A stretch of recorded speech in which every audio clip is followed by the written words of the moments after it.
Good morning, everybody. Good morning if you're joining us on the recorded version, or good afternoon, or good evening, or good middle of the night, wherever you are watching us and however you're watching us. So welcome to those of you that are joining us live today.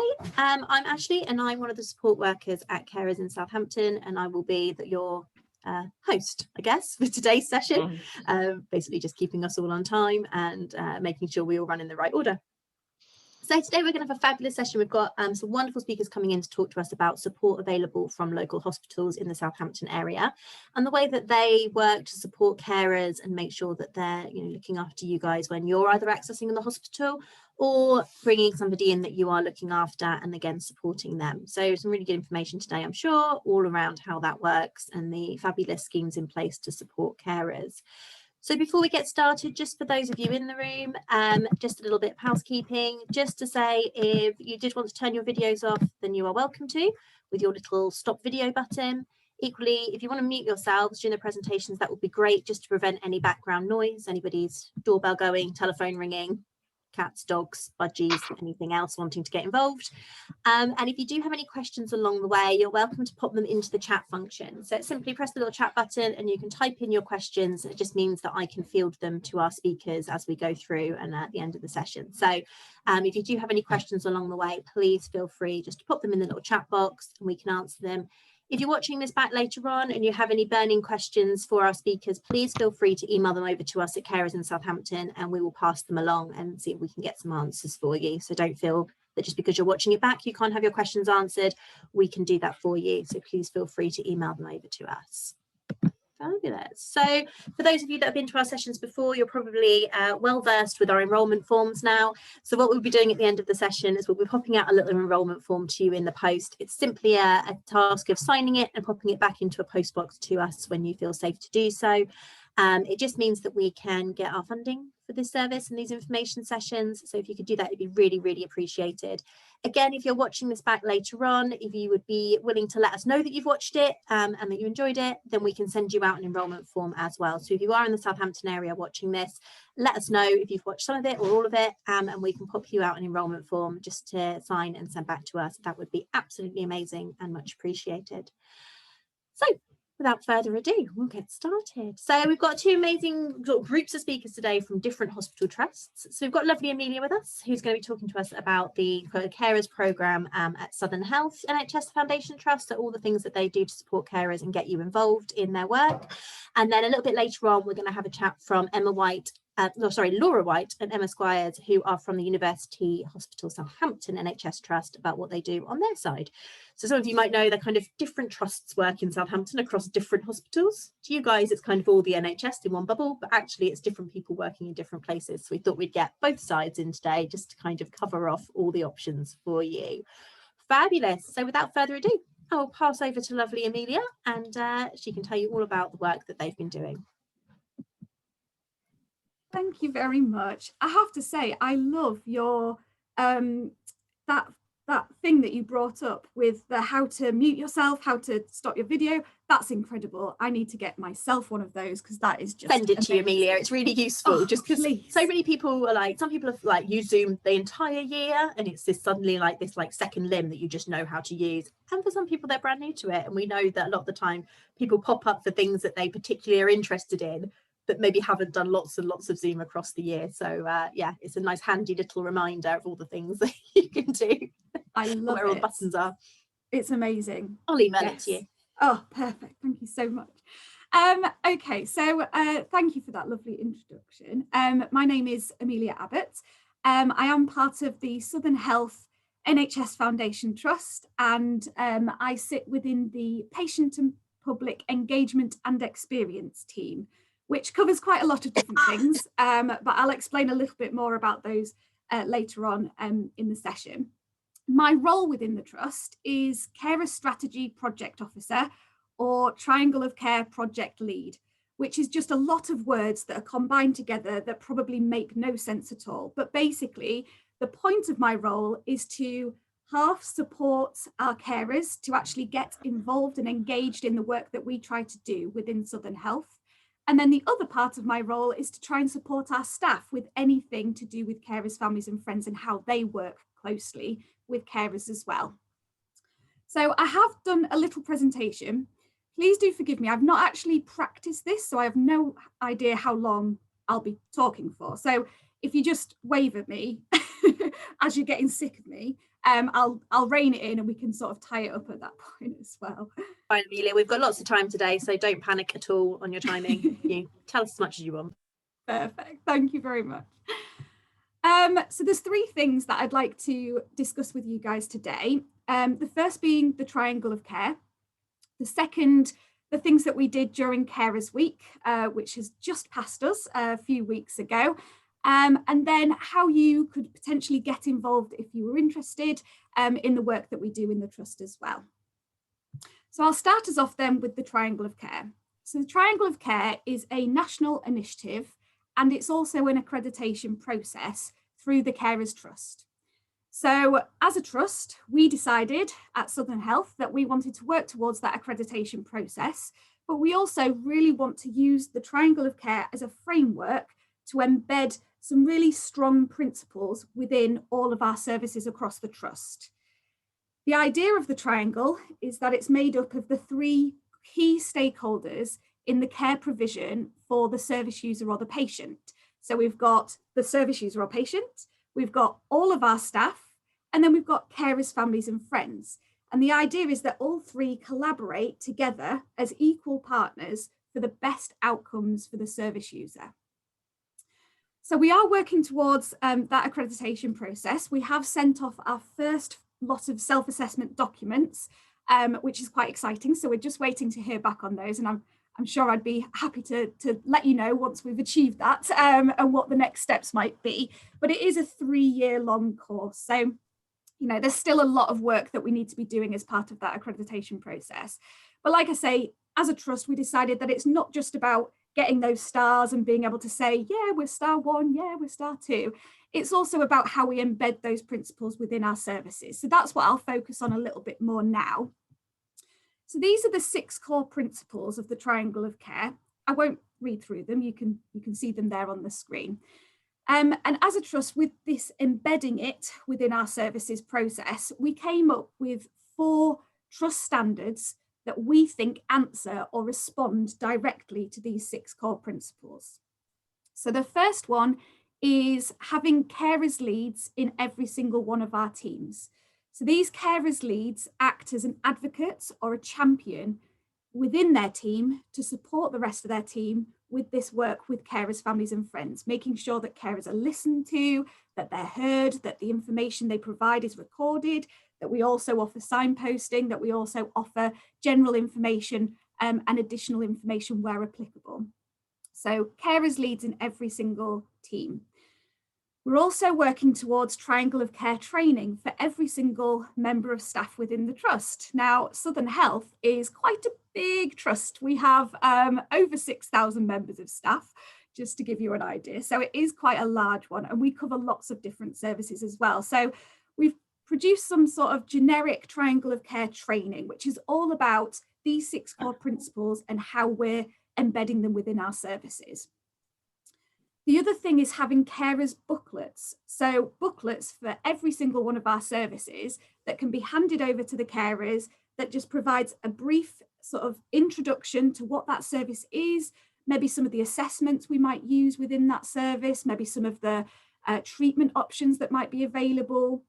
It covers a jargon buster because we're part of the NHS. We know we love our jargon. We love a good acronym as well. And we also know that actually the majority of us as staff, when speaking to each other in those medical terms, can get a bit confused. So for you guys, for carers and for service users, it really doesn't seem fair that we have our own language.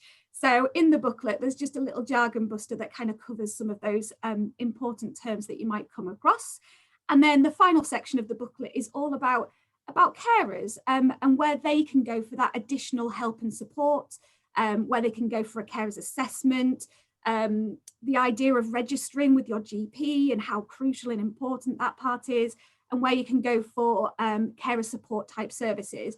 So for example, within the Southampton remit, we would ordinarily expect to see carers in Southampton very much as part of our carers booklets within our services in that area.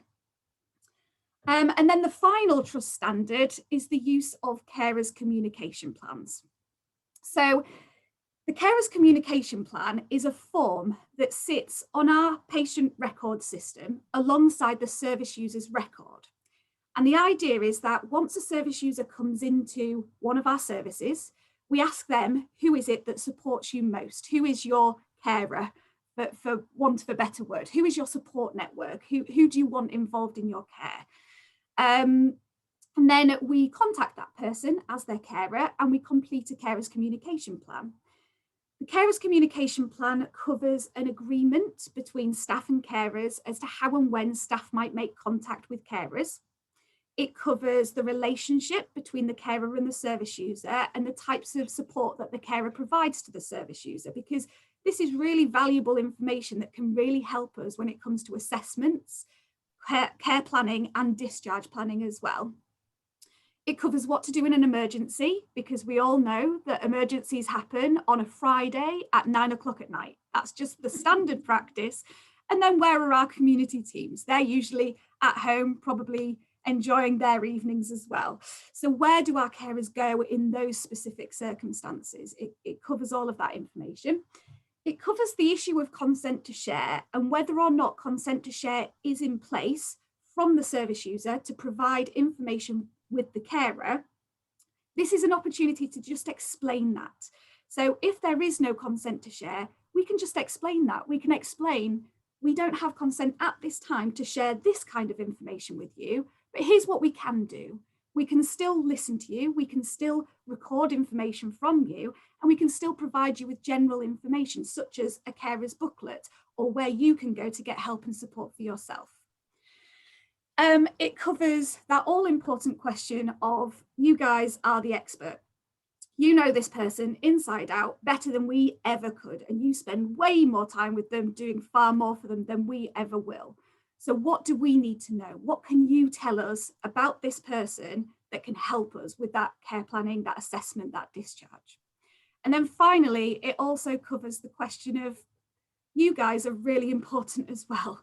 Without you as carers, we could not do our jobs. We would really, really struggle to make our services work, because you guys are the ones that keep people out of our services, that keep them well at home and keep them safe and secure. And we should just be there to support you guys as well. So it covers that question of, what do you need from us? What information do you need? What help, what support might you need? So that's the carer's communication plan in a very brief nutshell. I imagine that some of you are sat there kind of thinking, well, okay, my loved one comes under a Southern Health Service and I don't think I've got one of these carers' communication plans. And you might well be right. We've been rolling this out for about a year now. And as it's such a huge trust, it is taking a little bit of time. We've also got, coupled with that, some issues with the form itself. It's a bit clunky. And we've been working on trying to make it a little bit more efficient and effective for our staff to just complete. So for instance, it's quite difficult to actually find the form in the first instance. So that's a bit of a problem. And then the other reason that it's been a bit slow is because there's just so many staff. There's 6,000 staff, and I need to go and speak to every single one of them and say, you need to be using this form and how important it is, which is partly what we're doing through the Triangle of Care training. And also through our carers leads, getting our carers leads to advocate and to sort of say to their teams, we need to be doing more of these carers communication plans. So we are getting there, and we are seeing a massive increase in the use of these. So that's the 4 trust standards and how they relate directly to the Triangle of Care core principles. I hope you can kind of see how they all interweave and intermingle to try and embed this really strong culture that we're aiming for. Now, as a trust, we have trained over 1,156 members of staff.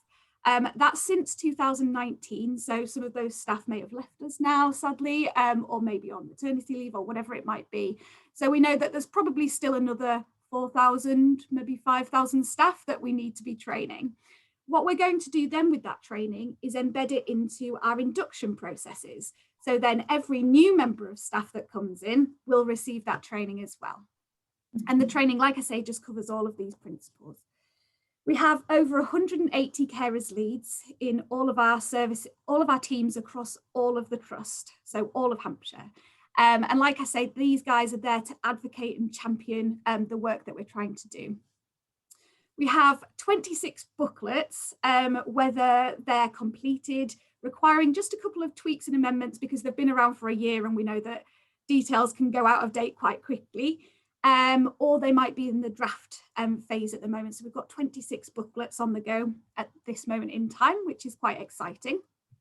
And then I'll move us on to carers communication plans as being on a completely separate slide, just because there's a lot of numbers involved. And I think it's sometimes easier to actually see them instead of me just saying them all out loud to you. But this sort of top part of this page just shows how our system reports. So this is on a trust-wide level, so all of Hampshire, everywhere. We have recorded 2,760 carers. And of those, 1,764 of them actually have one of these carers communication plans. So that works out at 64%, which is a vast improvement over the past year. So back in September, we had 26% of our carers had a carers communication plan, which was pretty poor. We increased that in December to 41%. In April, it was 52%. And now we're at 64%. So you can see that we are increasing slowly, gradually, we are increasing the number of carers communication plans that we have in our services. But what I would also highlight here is the number of recorded carers is still probably a little bit on the low side, considering we cover all of Hampshire. I would say 2,760. We're looking at a lot more. If we think about our caseloads of service users, we'll likely see that probably every single one of them has at least someone that cares for them or provides support to them.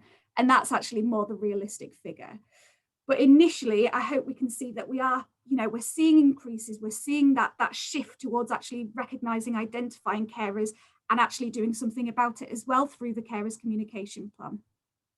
So that's been the past sort of year, and hopefully moving forward, maybe if I come back in a year's time, we'll see 100% and we'll see 10,000 odd carers recorded in all of Hampshire. That would be the ideal, is to see those numbers increase and increase, just so that we're making sure we're supporting our carers too.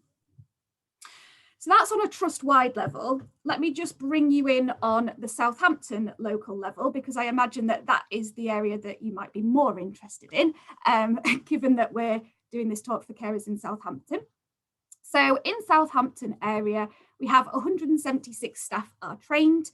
We have 27 carers leads across the different services in Southampton, and we have 4 booklets created as well. And I think we've got one more in draft. That's only just gone into draft mode as well. So that's quite exciting. And with our carers communication plans, again, the numbers of patients with an identified carers probably a bit low. I imagine carers in Southampton would be able to correct me and say, actually, in Southampton, we have X amount. And please do let me know these numbers, because I think it's really important for me to be aware so that I can help our staff to start identifying carers better as well. But of them, 273, so roughly half, have a carers communication plan in place.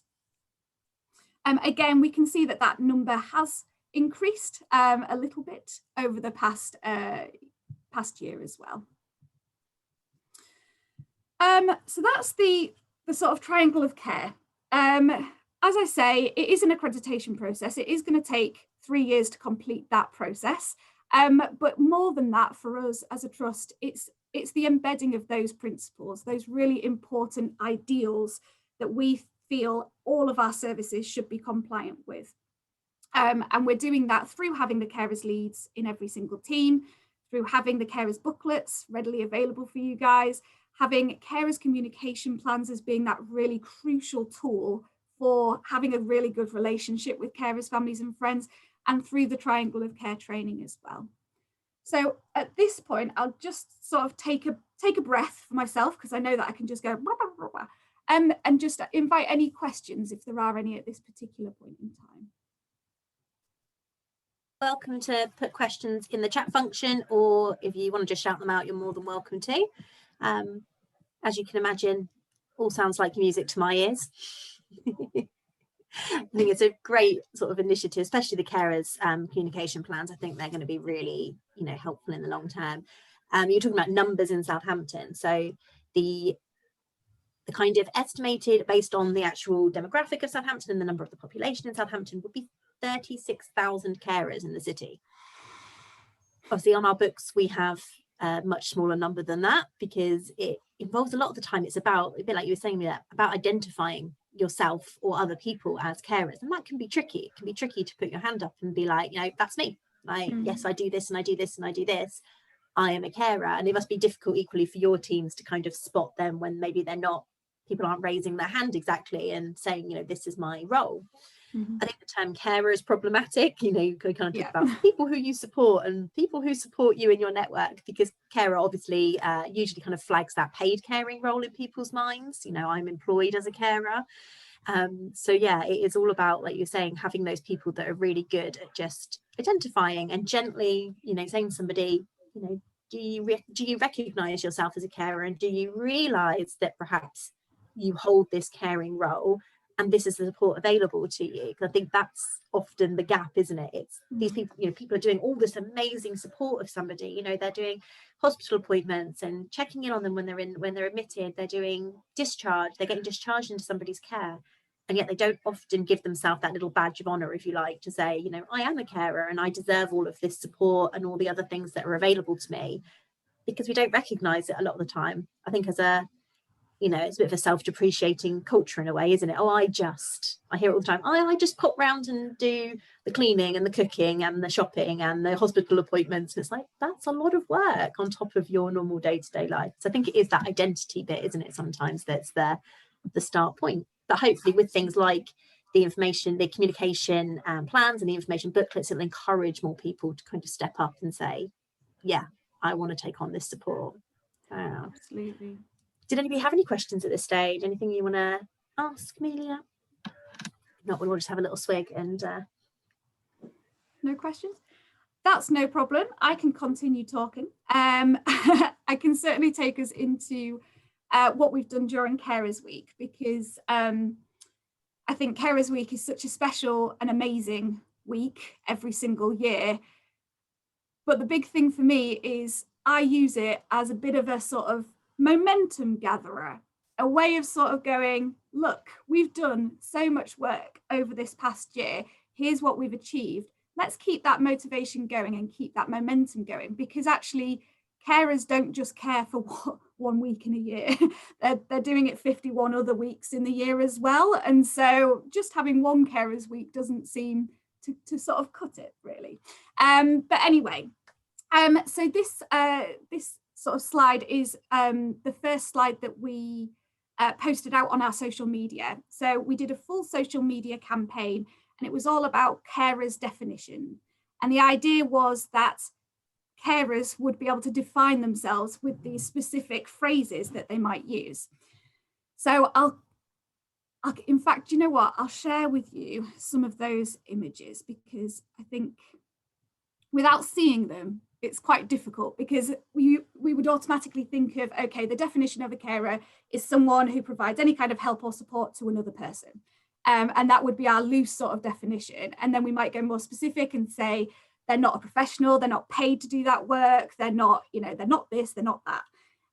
But actually, we asked our carers to come up with some ideas of what they believe a carer might be. So I'll just share some of them. Carer being a noun, a role that could last days, months, years, or even a lifetime.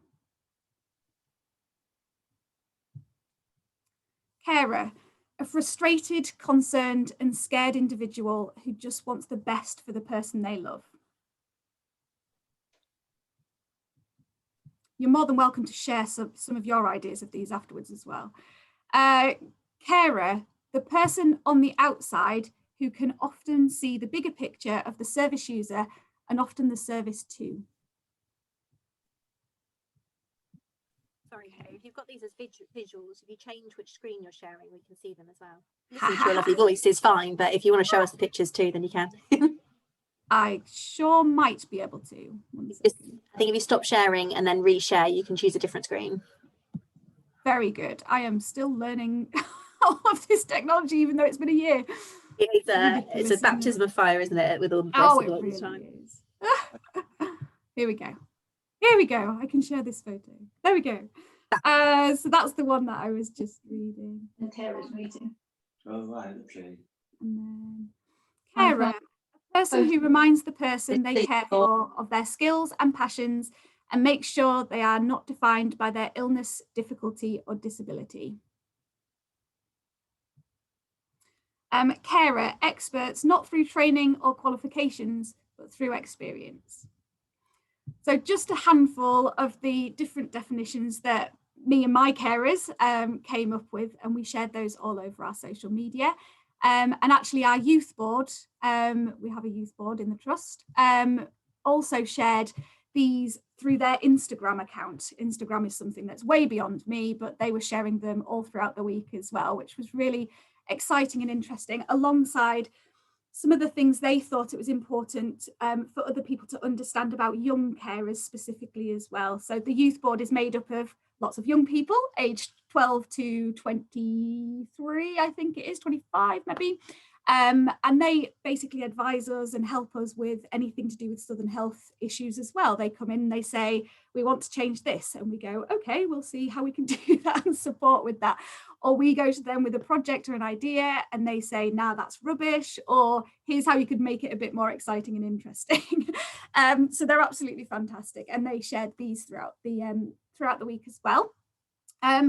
We created some carers packs. So it was simply a little thank you card and a little pack of seeds, which was donated. Half of them, I think, were donated by a local garden centre. And then half of them were paid for through our Bright Away charity, which was very good. And the little thank you card also had this a little link and QR code. So you could hover over the QR code or type in the link, and it would bring up a video from our trust's board's chair, the chair of our board of trustees. And she just did this lovely little video just thanking carers for everything that carers do throughout the year and everything they offer. So that was quite special and lovely. We got those sent over to our carers leads and they were able to disseminate them across our different teams and services. We have a monthly group that meets within the trust. So this was something that came out of Carers' Rights Day back in November. We got contacted basically by a few members of staff, and they contacted me directly because they were carers and they were asking for advice and help on where they could go get help and support. So it suddenly dawned on us that actually some of our members of staff might also be carers. I don't know why it took us so long to think of that as a thing, but we then created this group. We've developed this group and we meet monthly. We basically just chat through any of the issues that our staff might be experiencing as a result of working alongside balancing their caring roles and responsibilities. So we're supported by our human resources team and our wellbeing team within the trust as well. And yeah, we talk a lot about policies and different things like that, but we also just share some of our experiences and just have a really good peer support element to it as well. So we held that event during Carers Week this year as well. And we invited our head of workforce and people development. He has a really long title, but basically he's the head of everything to do with our workforce. And he came along just to listen to the members of staff that were experiencing some of these challenges, whether it was managers not quite understanding, whether it was there's only 3 days of compassionate leave that you can take for emergencies to do with your caring role or responsibility. And he was quite shocked. And I really think it opened his eyes to some of the challenges our staff members are experiencing. So in the theme of making caring visible and valued, I think that was quite a nice turning point for him, was to suddenly sort of see what was going on within his trust. So really exciting stuff coming out of that one. We held a Carers and Carers Leads network event. So as I said before, we have Carers Leads in all of our teams across the trust. And we meet on a monthly basis to discuss topics of importance to carers or to the carers leads. So the carers leads can come along and bring some of the challenges they might be facing when working together with carers, or they might bring along specific topics that they're interested in. For example, a lot of our staff and carers ask us about things like carers assessments. What is it? How does it work? What happens when you get one of these? And what are the benefits? Do you get anything? And our staff are as confused as our carers. So how are they able to explain to the carers what it's all about? So that would be the kind of thing that we would usually bring to one of those networking events. But during Carers Week, like I say, I kind of wanted to just have a bit of a step back and a bit of a celebration of the work that we have actually achieved over the last year, because a lot has gone on. It feels slow when you're doing it on a day-to-day basis, and feels like you're banging your head against a brick wall occasionally. But it was really nice just to be able to bring together some carers leads from different services and just go, do you know what, we've done some really good work here. And to focus on some of that positive work as well, so that other carers leads might see that and go, oh, that sounds like a really good idea. I want to do that in my team or within my service as well. So we had a whole session. It was 2 hours long. It was interspersed with poems that were read by a carer about her experience. If we've got time at the end, I'd happily share one of those with you because it was absolutely beautiful.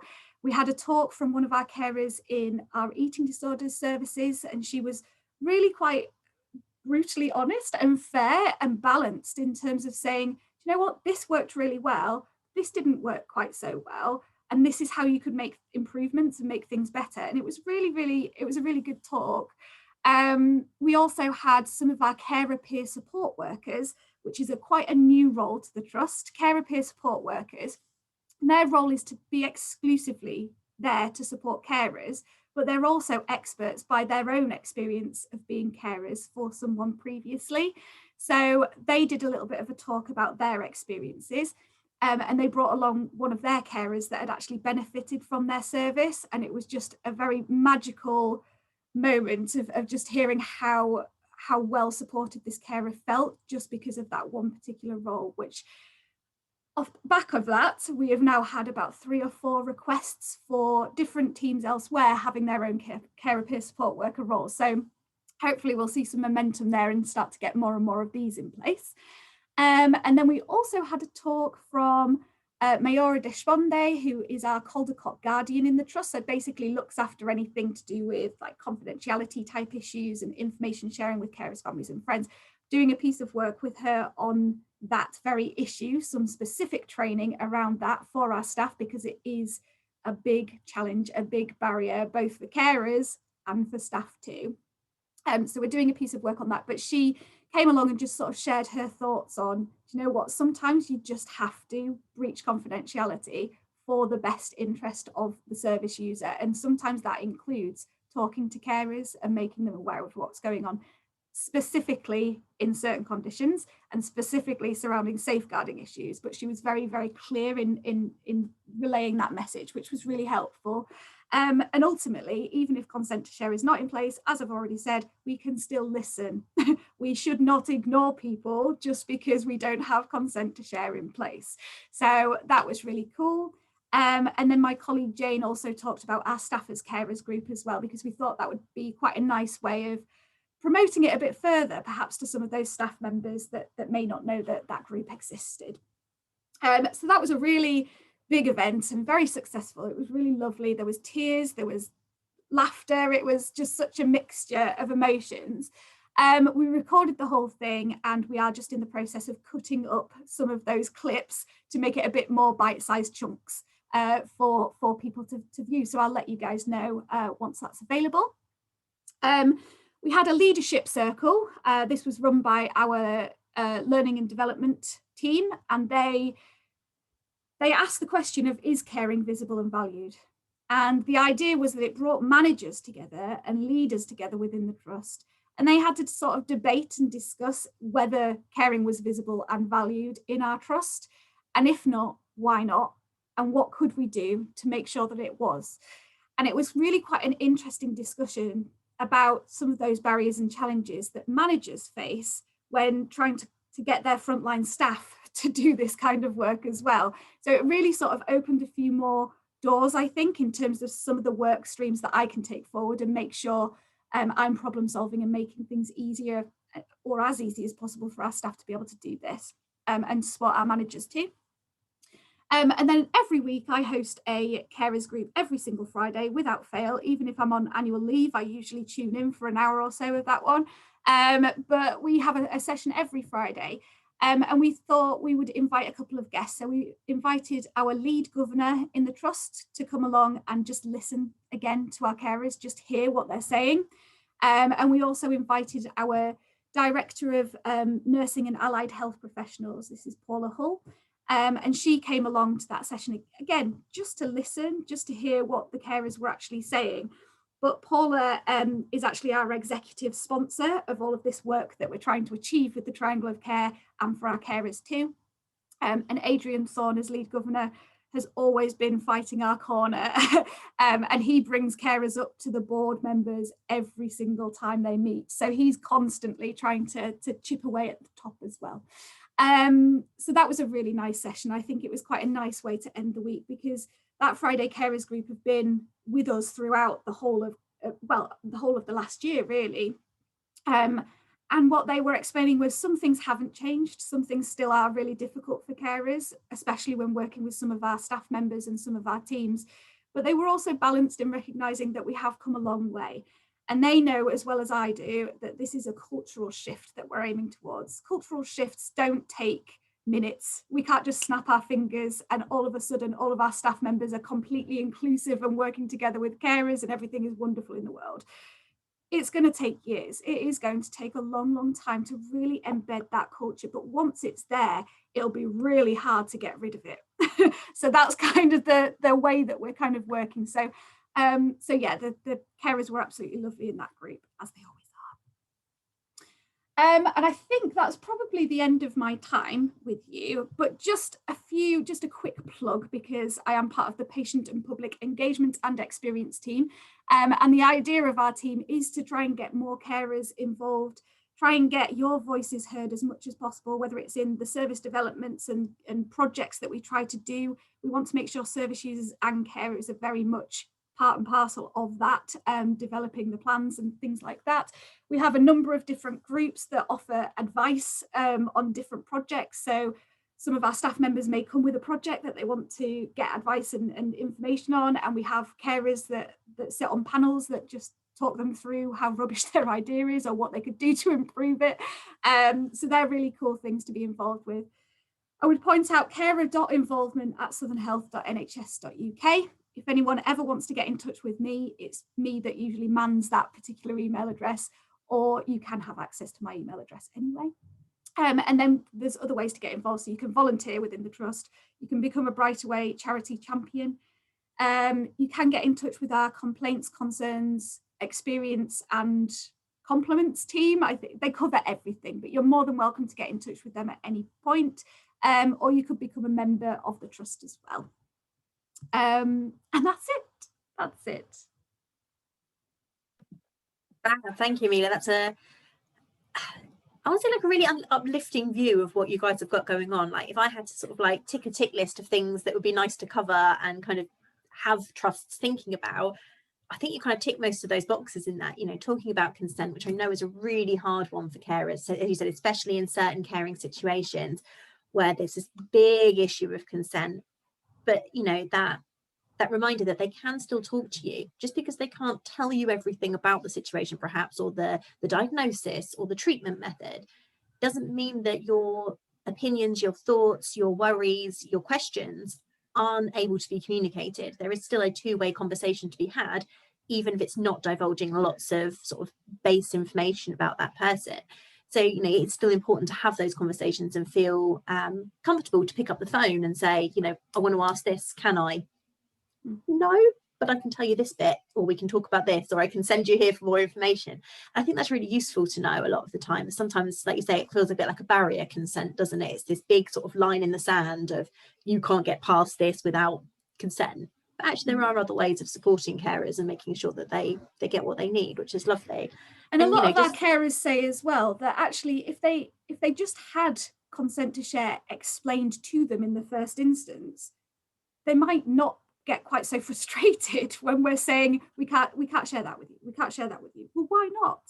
Okay, here's the reason why. And actually it really just breaks down that barrier and kind of, I don't know, it just makes that relationship a little bit better and a little bit stronger, because ultimately we're all in it for the same reason. We want the best for the service user. So anything we can do to work together on that is going to be important. I also think it's addressing it with service users in a certain way, isn't it? Sometimes it's this big idea of consent, and it's kind of like, if you give consent, then this person's going to know everything about you.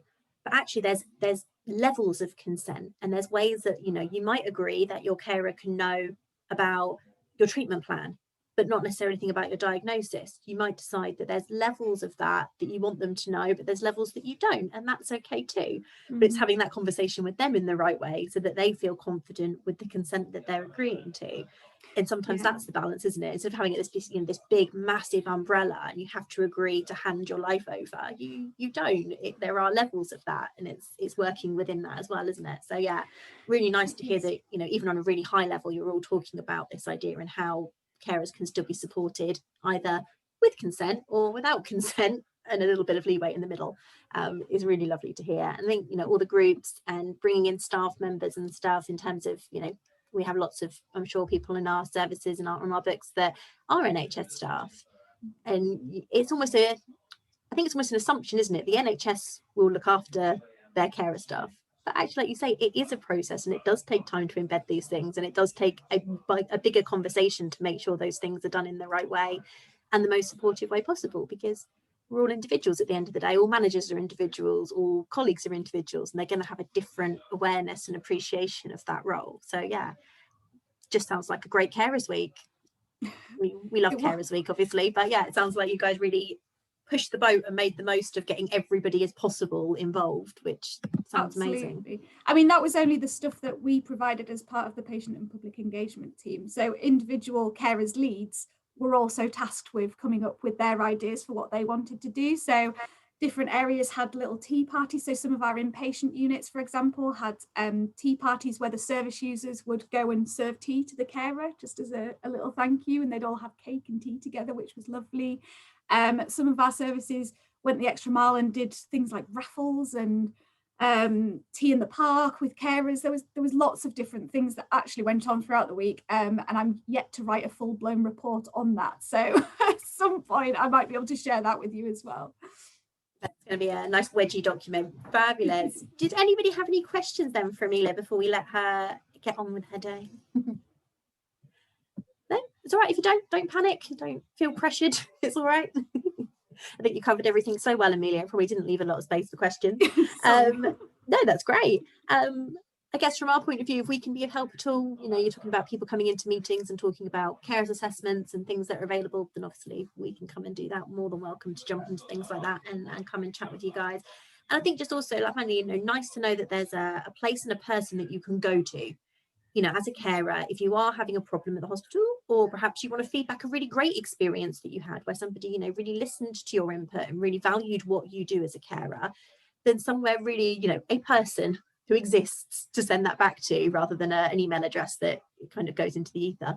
You know, there is a physical, wonderful person who is there to take that on board, whether it is a problem and to support you with it, or whether it is, you know, I had this really great experience. And I think that's really vital, that carers know that there is a point that they can reach out to when needed, because sometimes it does feel a little bit like you're in the dark, doesn't it, and on the back foot, I guess. So nice to see that there is somewhere really clear and with a lot of passion behind it, obviously, and a lot of drive to change things that sits behind that. So thank you so much, Amelia, for your time today. We really, really appreciate it. It's been lovely to see you. And if I get any questions from anybody who's watching the recording, then I'll just ping them over to you and we can get the answers across to them as well. So thank you, really appreciate it. No problem. Good luck with all the rest of your 3-year plan. Yeah, thanks for having me, everyone. No worries. Take care. We'll talk soon. Okay then, my love. So we're going to have a little 5-10 minute break for you guys, if that's all right. You can refill your coffee mugs, refill your teacups, and come back and join us probably about 11, if that's okay. If you want to come back and join us then we will get on with our next speaker. I'll pause the recording for the sake of efficiency. So yeah, pop off, grab a cup of tea and head on back to us, and we'll have lovely Laura and Emma coming to talk to us from University of Southampton. There we go. Wonderful. So welcome back, everyone. Hope you managed to grab a quick cup of tea, a drink, and have a quick stretch of your legs. So without further ado, our next fabulous speakers for today, I have the wonderful Laura White and Emma Squires, who are here from the University Hospital Southampton NHS Foundation Trust. As we said, a few different ones in the city, all kind of working together in the same ways. So again, they're going to come and talk to you a little bit about their recent carers strategy and plan for supporting carers from their side of the NHS Trust, and also the wonderful Patient Support Hub as well. So I will hand over. The sharing's on if you wanted to share a presentation at all, or chat away as you wish. Well, I know that Emma's quite busy, so Emma, do you want to go first and then you can go off if you need to? Would that help? Is that all right? Yeah, that's fine. Thank you so much. No problem. So firstly, I'm coordinating the hub today, so if the phones are going and the volunteers are chatting, please bear with, but they're incredible and we love them and they're doing amazing things, so just hold the line for me. All right. So hi, thank you so much for inviting us to kind of join you and speak to you. I know that Laura's going to follow up with some amazing plans and sort of talking about where UHS is at the moment from a carer's perspective, but I'm really excited to be able to introduce to you the concept that we've kind of developed over the last year. So I do have some a sort of a slideshow to share with you, but I just wanted to verbally start to kind of open with where the support hubs come from. So the support hub was launched at the start of the first lockdown, way back when, it feels like many moons ago now, but it was designed to be a source of support for those who were asked to shield. So when shielding first came in, we as a trust realised that actually overnight we were essentially asking an awful lot of patients to be potentially very isolated, very vulnerable. And that subsequently means that those that were caring for them were in the same position as well. So in order to isolate, we wanted to be able to offer that help and support. So when the shielding letters came out from the trust, we snuck in and included some information about the Patient Support Hub as well. To start with, that was a free phone number that was staffed by volunteers, and that was someone at the end of the phone who was able to arrange help and support with sort of shopping collection and those helpful kind of logistics. Now, we also know that across the whole community, the community work and the groups that appeared via Facebook and through other channels offered the same sort of support. So over the last year, we've been slowly developing the support hub turning into a slightly different entity. So rather than just doing the logistics, what we're hoping to do is to allow the support hub to represent UHS as a trust, but to be that go-between, so to be that stopgap between all of the amazing voluntary services that are already well established, well used, and that exist and are already funded, to help and support the staff within UHS to refer and use those services better. Basically, what we're hoping the support hub is going to be is that step in between. Our mantra at the hub is that it's often hard enough for someone to ask for support once. They shouldn't have to ask for support multiple times. So what we're hoping is that by being here, being accessible to everyone who uses UHS, that someone who's in need of some help and support can get in contact with us, and we can make that happen. So I'm just going to share my screen, if that's okay. I'm terrible at doing this, so bear with me. You're probably going to see everyone's faces to start off with, but then tell me if it works. Is that working or no? Yeah, it's fine. I think you might try to make it full screen. Oh, I can't hear you now. Yeah, it's viewing, Emma, but it's in a funny display, but I'm assuming that will be okay. Okay, bear with. I don't know how to change that. Okay, is that all right? We can see, we're all good. Okay, sorry people. So to date, this is kind of where we're at with the support hub. We've got 72 volunteers who come in and help, and they give us just over 450 hours a week. The numbers are beautiful. We're kind of getting more and more engagement. Our biggest thing now is that we are able to provide transport. So we've paired up with our community partners at Social Care in Action, SCIA. Many of you would have seen the minibuses going around, but actually offering a free transport service to get patients and their carers to their hospital appointments in the safest possible way. We know that it can be incredibly challenging to get into a taxi if someone's high risk or someone with additional needs. So the transport service is really kind of the jewel in our crown at the moment. We've also got a team of volunteers within UHS called our companions, and they're meeting and greeting patients at the door and helping get them to their appointments, staying with them to offer that face-to-face befriending and support, and then showing them back to whatever their method of transport is at the end of their appointment. What we're finding is that people who aren't able to have someone with them are really picking up on that service, and it's acting as a really good stopgap. Obviously, at UHS, on the visiting policy, carers are welcome. We absolutely open the doors to carers with open arms, but we're also doing the sunflower lanyards through the hub. So that's the Hidden Disability Scheme, which is a nationwide scheme. It was launched at Gatwick Airport, but we're doing individualised, personalised cards. So these cards are printed to indicate that you are either a carer or you are a patient, and then the ways that we can help and support you when you're in the building. And again, that's really in line with what we're saying as the hub, is that no one should have to have the same conversations over and over again, but actually to have a card that you could just hand over to a member of the team that signifies exactly what help or support that you might need, will hopefully stop that need to have continuous, challenging, difficult, upsetting conversations when you're within the building. But it should mean that you can get the ultimate support that you need as well whilst you're here. So this is kind of a whistle-stop tour of what we do now. So we're still doing the sort of the shopping, prescription, collection and delivery. We've got a companion service, which is what I've already sort of spoken about. We've got our befriending volunteers who do remote befriending, whether that's via video calls or telephone calls. We've also got links into the veteran community, so giving the extra help and support and aligning those who have served in our forces with the correct support that they are eligible to receive. We offer translation. We can book interpreters for patients if that's needed. And we also do discharge follow-up, so help and support for those who have been discharged from the hospital and where things don't always go right. We're hoping that we can smooth out that journey and speak to the people on behalf of the patient or the carer to stop you guys from having to be in a position that you're making multiple phone calls to multiple different agencies to try and sort of sort anything that hasn't quite gone right within the discharge process.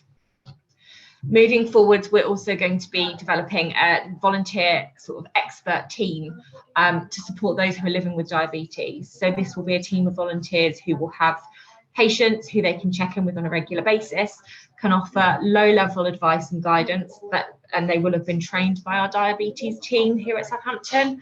And like I've said before, the whole point is that we're trying to make those connections feel more straightforward and less challenging for the individual.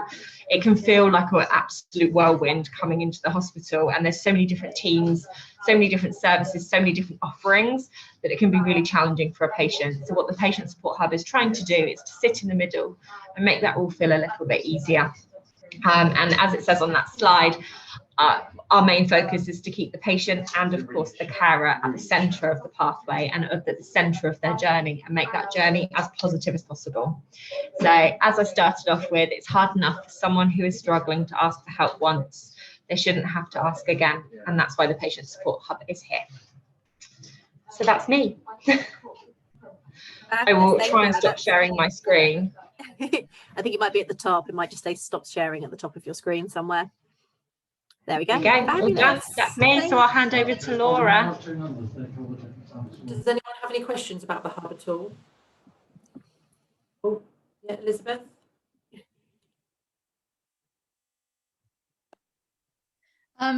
My card, because I've got a carer's card for my husband when I take him, it says it expires 6th of this year. How do I get a replacement, please? So the replacement will automatically come out to you. The expiry date, just ignore it. Okay, we were hoping to be able to have reviewed the cards before now. We're not going to turn you away at the door, don't worry. Okay, so we will be replacing all of the cards with a longer expiry date, but your carer's card will be accepted everywhere within UHS as it was before. Lovely, thank you very much. All right. And that's fantastic information, really useful, and amazing that something so quickly has sprung from the situation and got so much fabulous support and information behind it, and amazing kind of selection of things for carers to take advantage of in such a short space of time, really, isn't it? I think the pandemic has caused many a problem, but it's also got its but positives. actually there are going to be some amazing things that have come out of it, and I think this will probably definitely be one of them in Southampton. So thank you very much for your time today. I know you're very busy, so please. My pleasure. Thank you so much, everybody. Take care. Thank you very much.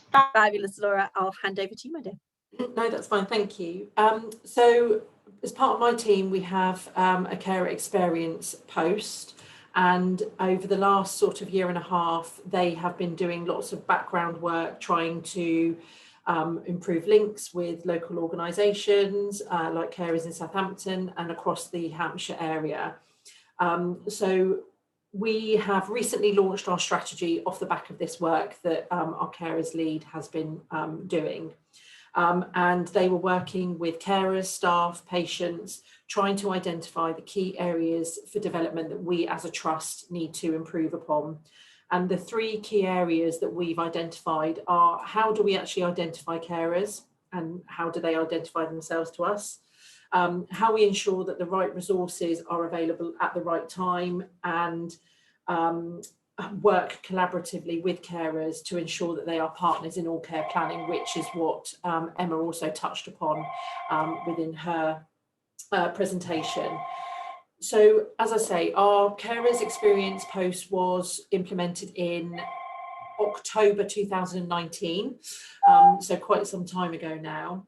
And over that period, they've managed to set up carers cafes, and that then moved to virtual during the pandemic because obviously we couldn't meet face to face. We launched the Sunflower Lanyard scheme and carers scheme in July last year, and that was actually, we were supposed to do it in April, but then the pandemic hit, so it was postponed, and we were thinking that we would do it in autumn last year, but due to the visitor restrictions that we have at the site, and we heard that there was issues with people trying to come into the hospital and gaining access, we thought, right, let's just do it. Let's do it now. And we actually did it trust-wide. We were only supposed to launch in 2 or 3 departments and have a very soft launch, but we thought, no, let's just do it. So we went all in July last year. So that service has been running for now nearly a year. And as Emma said, we've got about 660 carers and patients signed up to that here at the Trust. And obviously when carers do sign up, we do also suggest that they contact their local organisation like Carers in Southampton, because obviously we know that there's a wealth of support that is available to them as well. Not that we can provide all of that, but we know that there's organisations that can do that. We've also managed to increase and build on the relationships that we've got with our carer organisations in the area. We have also commissioned Access Able. So I don't know whether anyone has ever heard of this website. It's a site which provides detailed information for people who are going to visit a building or some sort of place, and it will give them the detailed information about what facilities are available. So if there's someone with a long-term condition or some sort of learning difficulty that actually they need to plan their visit, they need to know where everything is, whether the toilets are left-handed or right-handed accessible. So that's what Access Able do. They came in 2019 to survey our site, and they produced our Access Able guides, and they're all available via our website, and I can share the links with Ashley to share those with you all. And you can go on, you can select which department for the Trust, and that's at any of our sites, so that's including the Princess Anne and the Royal Southampton Hospital, but just for our departments that are at the Royal Southampton. And you can select your service that you're going to see, so it could be the eye unit. You can select where the entrances are, how far away the distance is for the reception desks, how high the reception desk is. what the toilets are like, what facilities are like, whether there's lift access, whether it's a sloped entrance. It gives lots and lots of information.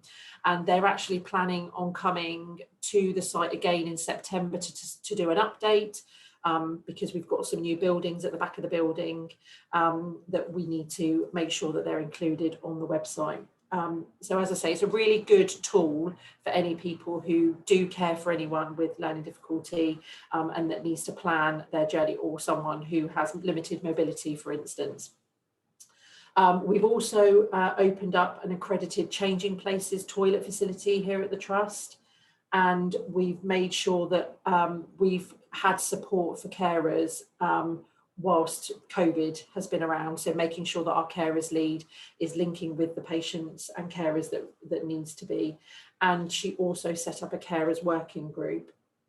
So we've done quite a lot over that period, and we're hoping to continue that. We do have a bit of unfortunate news in the fact that this carers post was actually funded via charitable donations, and unfortunately that the charitable fund has now ceased. So at the moment that post is vacant, but our team, we are still supporting those carers and patients and doing a lot of this work as much as we can do.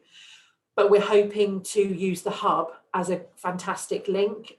So we obviously do want to invite our colleagues at local organisations to come in and be based in our hub, to be able to provide that support as well to carers who are on site. So we've obviously got our project plans for this year, which we will continue to go forward with. And we hope that we can secure another post. It has gone to the powers that be, so we are hoping that we can recruit again to that post, because it's so vital. We've launched the strategy, we've got all of these plans, and for a team trying to suck up one person's role is quite difficult, but we're trying our best.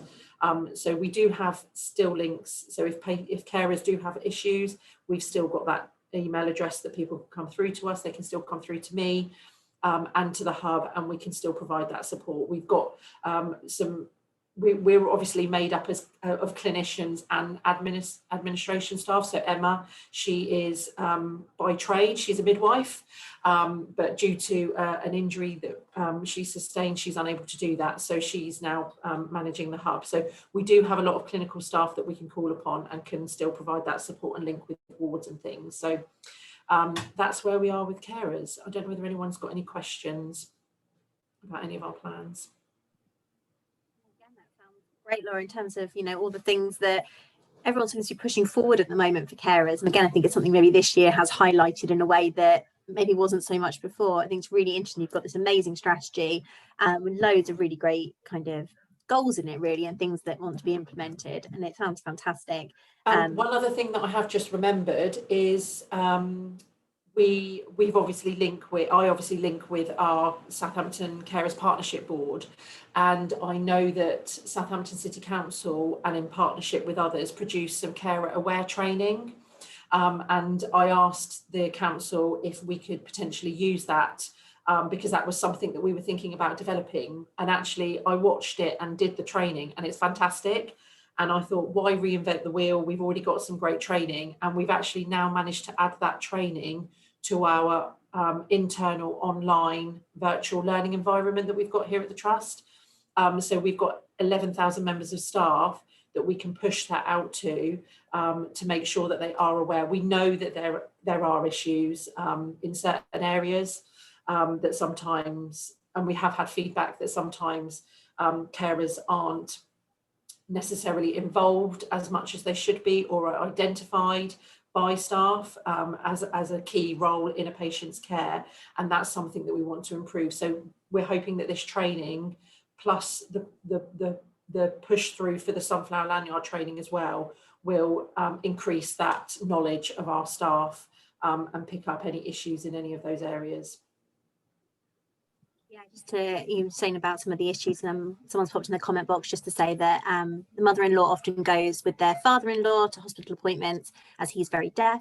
Neither of them see the mother-in-law as a carer, but she's been refused entry to the hospital. Would she be entitled to a lanyard? So definitely, yes, yes, it would be my answer. Yeah, yes, definitely. yes, 100%. And that's exactly, and we are alongside, obviously we're experience of care, so we've got variety of teams within our team. So experience of care covers complaints pals, bereavement team, we've got spiritual care in our team, there's me that does a bit of involvement carers and what have you.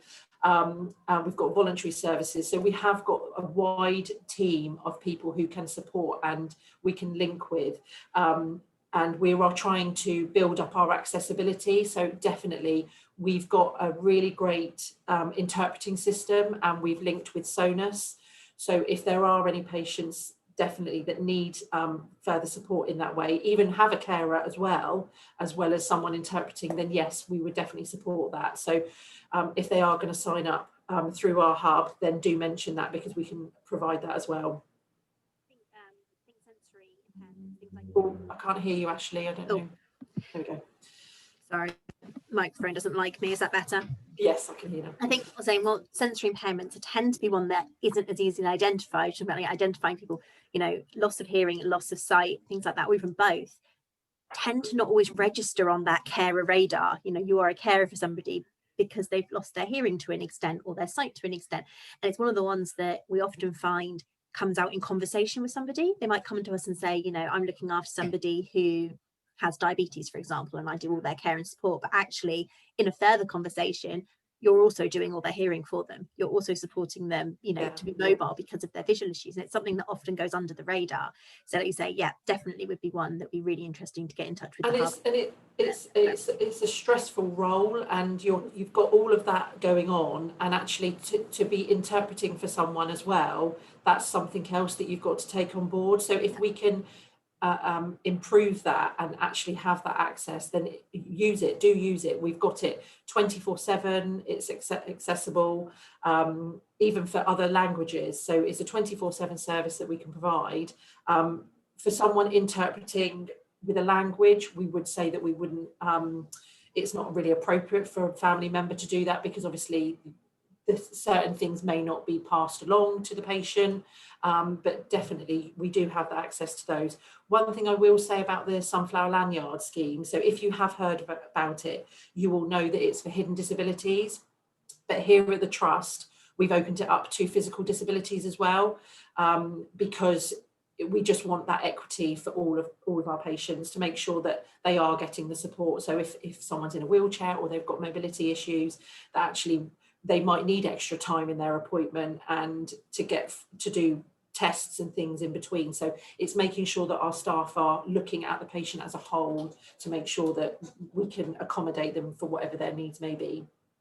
Right. Now, even physical disabilities sometimes aren't that visible. Yeah. So you know, it can be just that it takes you a lot longer to get from the front door to your appointment, or you know, if your appointment is miles from the front door, you need to be aware of that. You were saying with the Access Able website, just knowing that it's a longer walk. So bring a walker, bring a wheelchair, rather than relying on the fact that you can get there. Exactly that. Yeah, and with when people contact the hub to potentially book a companion, we can meet people at a particular entrance. So for instance, if someone's got a neuro appointment, they don't want to come to the front of the hospital, we can actually meet them at the closest entrance. So it saves them walking that far, and they won't be sort of turned away at the door. They will be meeting a qualified member of our team who will then be able to take them to that department. So we can literally do anything, any support that anyone needs. That's possible, isn't it? Even it's knowing that you can ring someone and say, it's a long way from the front door to this place, can you help me? Yes, we can do all of these things. And just a sort of a question or from myself, I guess, is there any eligibility criteria for those things, or is it, you know, we very much work on a case of, if you're supporting somebody, you are a carer, however big or little that might be. Are there any kind of eligibility criteria in terms of accessing that support at the hospital? The only thing is, we would say that the carer and or the patient are patients at the Trust, because we do add it to their file. We for some reason, I know that there are other trusts doing it, but when you search Sunflower Lanyard, our trust comes up top. So we've had yesterday, I think we had someone from Yorkshire trying to sign up. So we do say to be registered, to be a patient of the trust, because for physical disabilities, it has to be here. Obviously, it's not part of the national scheme, so you wouldn't necessarily get that support. We're actually about to conduct an evaluation because we've now had it for nearly a year, and we are asking whether patients have been able to use their lanyard elsewhere. We know we have had some positive feedback. Someone recently said that they've used it on the bus, and it was a godsend to them. And one thing I will say is it does include the mask exemption. So even if it's just something, because it's not necessarily a disability, we can do the mask exemptions as well, if that would help people. So yeah, do talk to our volunteers. They're well versed. So if you've got any questions, you can go through to them and they'll be able to sort of advise you. Such a shame that that post isn't currently finding funding, but hopefully, fingers crossed, that going in the right direction, the powers that be that will decide that it's worth its funding, because it is. As I say, we know how many carers have benefited from it in the last year. Yeah. You know, we've worked closely with the person that was in that role before, and yeah, it is a shame, but hopefully it will find somebody. And it's nice, as I said, we're talking to Amelia earlier, it's nice to have a face of somebody who you know you can get in contact with. And actually just knowing as carers, like we said, that there is someone you can pick up the phone to and say, can you help me with this? You know, going to the hospital can be so daunting. No matter how many times you've done it, it can be a big outing and a big experience. And especially at the moment where there's all the other considerations, you know, safety considerations and COVID, that it's a big step sometimes just to get everybody out of the house and to the hospital in the right way. And knowing that you've got just that nice person on the end of the phone to cover it off with you and go through the process, it's just invaluable. But we can tailor, if there is support that a family need, then we can tailor that. So we can link with our other specialist teams, like our learning disabilities team, our dementia team. So we can link with those teams to make sure that those specialist nurses are available, or if you need information, we can still do that. So definitely, if you've got any questions, just phone the hub and we'll be able to signpost you. Brilliant. Well, thank you. Does anybody have any final questions? No pressure, as always. And if you are watching the recording and you have questions for either Laura or Emma, please ping them through to us at Carers in Southampton, and we can always pass them along and see if we can get an answer for you. So if you are watching this back any time of day or night and you have anything you wanted to add or ask or feedback, then let us know and we can pass that along for you. Fabulous. Well, thank you very much, Laura. I really appreciate your time. I know how busy you all are at the moment, so thank you so much for coming along and kind of giving us that overview of the service that you have available for carers at UHS. It sounds amazing, and say music to my ears that, you know, all these things have been looked at and supported, because carers deserve that value and that visibility, and they're a huge part of the care process and supporting patients. So it's so nice to hear from both trusts today that it's really starting to be pushed on the agenda, and people are really looking at it. So yeah, lovely. Thank you so much, Laura. I really appreciate your time. We'll let you get back to your job. Thank you. Lovely to meet you all. Lovely to see you. Take care. Bye. Bye. Fab. So I hope you'll agree, 2 fantastic sets of speakers today. Really, I think for me, just really kind of encouraging and empowering that there is that opportunity to ask for support, and there are people out there who are fighting your corner to make sure that carers get that that acknowledgement and that interaction and that engagement from NHS services that they deserve and that they are deserving of, in a way, because you do have such a massive amount to input to those teams when needed, and to let people know you are that person's expert, whoever it is you're looking after. And I think it's really encouraging to see that that's really being seen now at a high level of the NHS in the area, that they're really pushing those things forward. So to finish off today, I just wanted to really give a little overview, I guess, into us at Carers in Southampton. I know some of you that are on the call today will have a brilliant working knowledge of what we get up to at Carers in Southampton, because you're regularly involved with us. But many people watching this back later on might not do, might know a little bit about us, or have come through the website perhaps and not really had any interaction with our team. And I think some of the things that came up in the speakers today, hopefully we can cover off under the support that we provide at Carers in Southampton. So we are Carers in Southampton. We are the support service in the city for carers. So we're funded by Southampton City Council and the local clinical commissioning group, which is kind of the NHS side, if you like, to provide support for anybody looking after a family member or friend in the area. That person can be of any age, and the carers that we support are over 18. So adult carers looking after anybody under their care and support.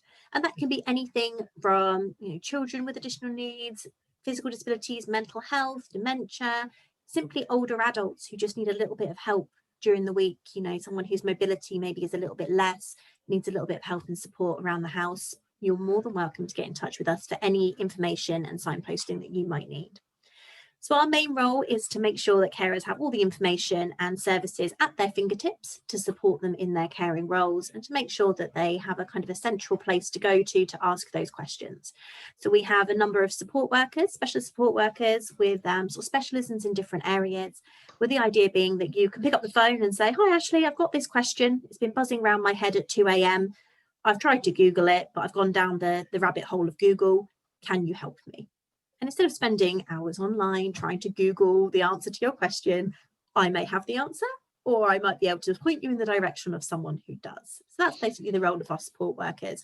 And so there's 3 of us at the moment covering various areas, but really we're just there to point you in the right direction, whether that's that we go down the rabbit hole of Google for you to find the answer, or we ring up another service that we know and work with and say, this person's looking for some support. Equally, we can refer you to other services in the area. So we can either say, "Oh, here's the number for the service, give them a call," or we can actively refer you across to make sure that you get that sort of first-hand support and someone gives you a call. So easy as that. We also provide the carers assessments for the city. So for people who are over 18, caring for an over 18-year-old who lives in Southampton area. So Southampton area is served by Southampton City Council. So if Southampton City Council collect your bins, then you're in our area. If any other council collect your bins, you're slightly outside. So we provide those carers assessments. Basically, it's a really nice sort of an hour's conversation with one of our wonderful assessors to have a look at your caring role and how that impacts you day to day, and how it affects your life and the things that you do, and kind of the level to which you provide that care and support. So it takes about an hour to work through just a nice set of questions, just to delve a little bit deeper into the support that you provide for the person or people that you look after. So there can be 2 outcomes of this assessment. One is that we can look at some really tailored, specific support to you. A little bit more than you might get on a normal phone call, because you've got that nice chance to really talk about your role. Or we can really look into some sort of specific support that might be there to help you, whether that's benefits, housing, equipment for the home to help someone move around, a multitude of things we can look and really pinpoint in that discussion. The other outcome of the assessment is if you are providing a kind of a certain level of care and support and it's having an effect on your well-being, then there is a small monetary budget available as an outcome to the assessment. This can be anywhere between £17 and £42 a month, and basically it's for you to do something nice for your own well-being. So it's purely for you to do something nice with.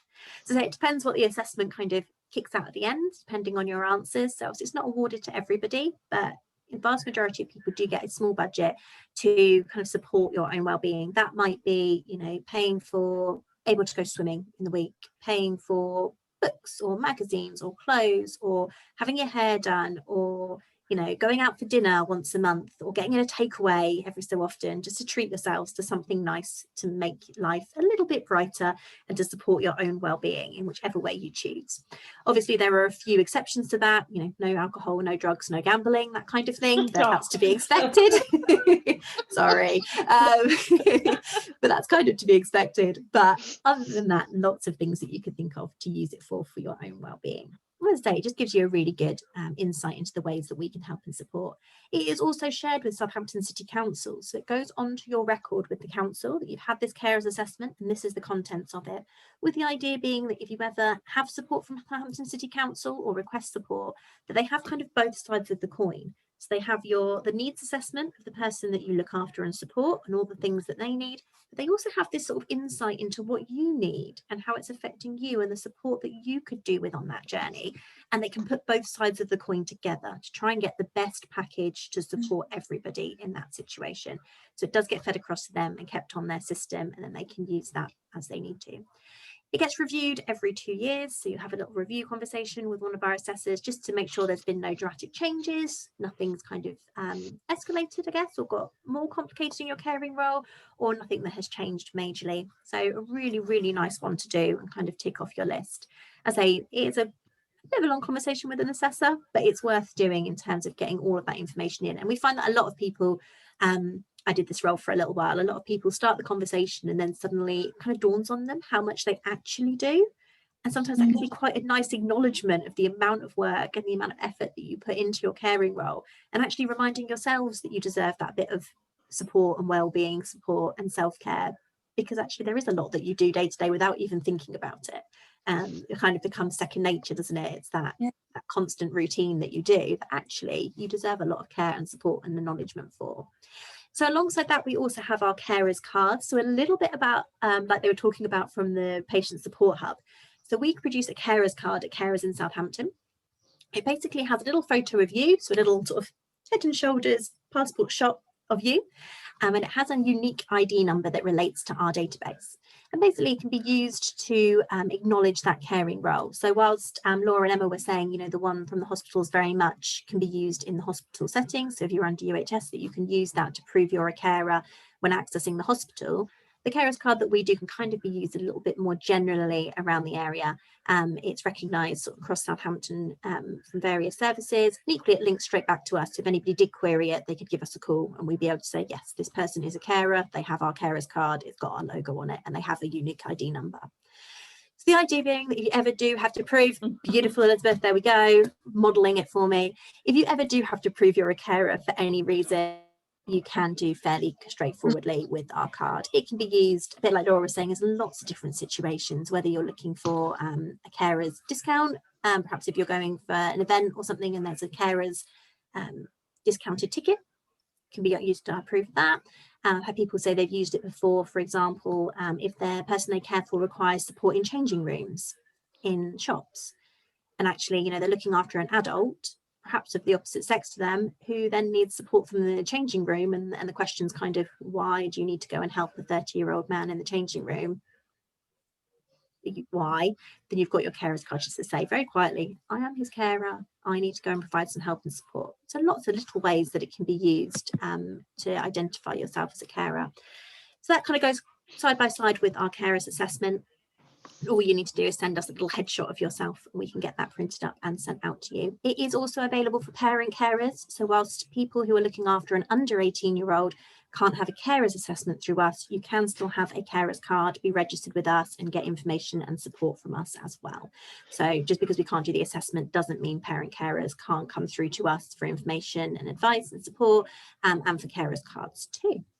So alongside that, they're kind of our sort of bread and butter bits that we provide day to day. We also have events like the one you've come along to today or are watching online. We do these regularly, get different speakers in, different topics, to just give you that really sort of bite-sized chance to learn a little bit about something that's happening in the city to support carers in whatever way.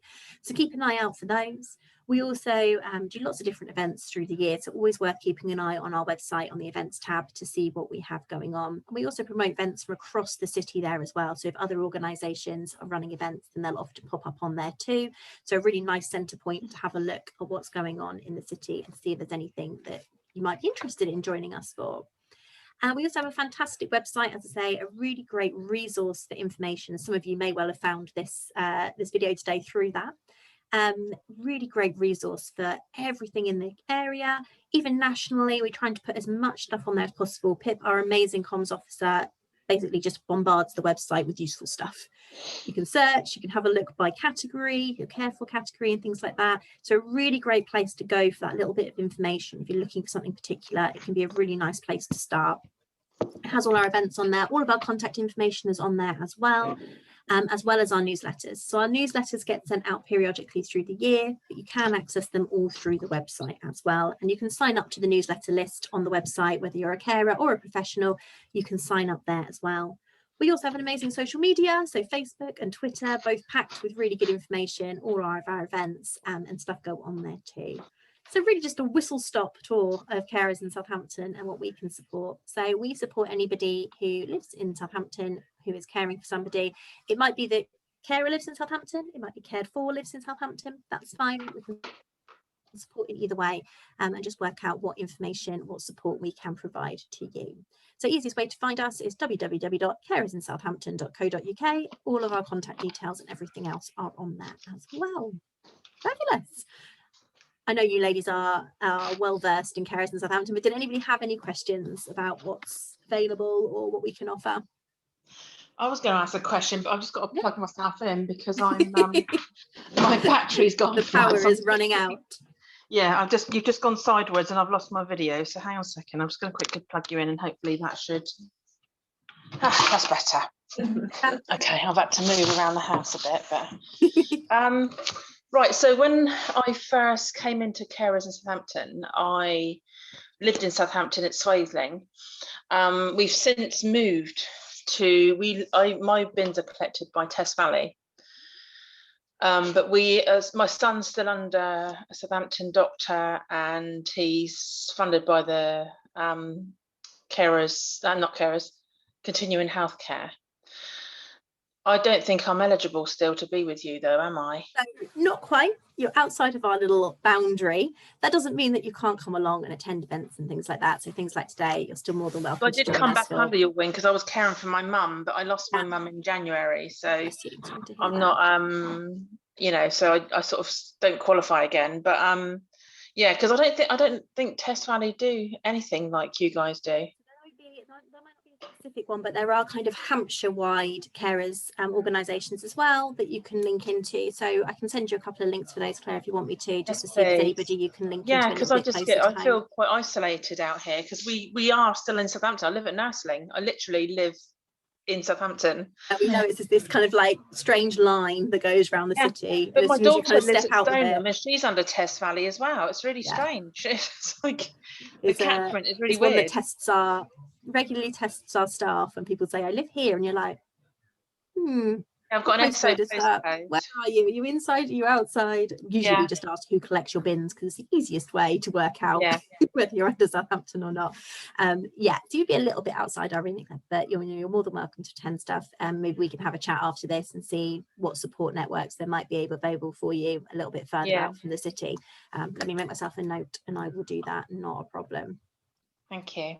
There are services, across the area. So again, if you're watching this and you're not a Southampton person, so you're not in the city covered by Southampton City Council, pop onto our website and there's loads of information about what's available outside of the city as well. So there's lots of information on there about other things that